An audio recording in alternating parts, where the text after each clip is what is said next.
நுணுக்கமான விஷயம் ஒன்று சொல்றேன். நமக்குள்ள ஒரு பேரானந்தம் இருக்குது. அந்த பேரானந்தம் பார்ப்பதற்கு தடை செய்யப்பட்டுள்ளது. யார் தடுத்துக்கிட்டு இருக்கா அப்படின்னா வேற யாரும் கிடையாது, நம்முடைய சொந்த மனம்தான். நம்முடைய சொந்த மனம் ஒரு நிர்வாகி மாதிரி. இப்போ ஒரு பேரரசன் ஒரு பேராசான் இருக்கிற இடத்துல ஒரு நிர்வாகி இருப்பாரு. அந்த நிர்வாகி அந்த ஆசானை காண விடாமல் தடுத்து கொண்டிருப்பார். சிறந்த நிர்வாகி வழியிலேயே நம்மளை தடுத்து நிறுத்திடுவார். நம்ம போய் அவரை போய் பார்க்கணும்னு நினைச்சா கூட, என்ன உனக்கு என்ன பிரச்சனை ஏன்ட்ட சொல்லும்பாரு. அந்த மாதிரி தடுத்து நிறுத்துறது தான் அந்த மனதோட வேலை. உங்களுடைய நோக்கம் பேராசானை பார்ப்பது. அப்போ நமக்குள்ள இருக்கிற அந்த பேராசான் அந்த பேரானந்தத்தை நம்ம உணரணும்னா இந்த கவனிப்பவர் கவனிக்கப்பட வேண்டும்.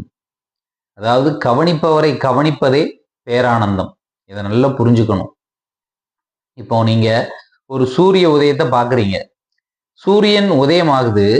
அந்த நேரத்தை அந்த கன நேர தரிசனத்தை எந்தவித எண்ணமும் இல்லாமல் அப்படியே நீங்க பாக்குறீங்க. அந்த சூரியன் இருக்குது, இங்க நீங்க இருக்கிறீங்க. நீங்க அந்த சூரியனை பார்க்குற அந்த தருணம் அந்த தரிசனம் கிடைக்குது. அப்போ ஒரு பேரானந்தம் பிறக்குது.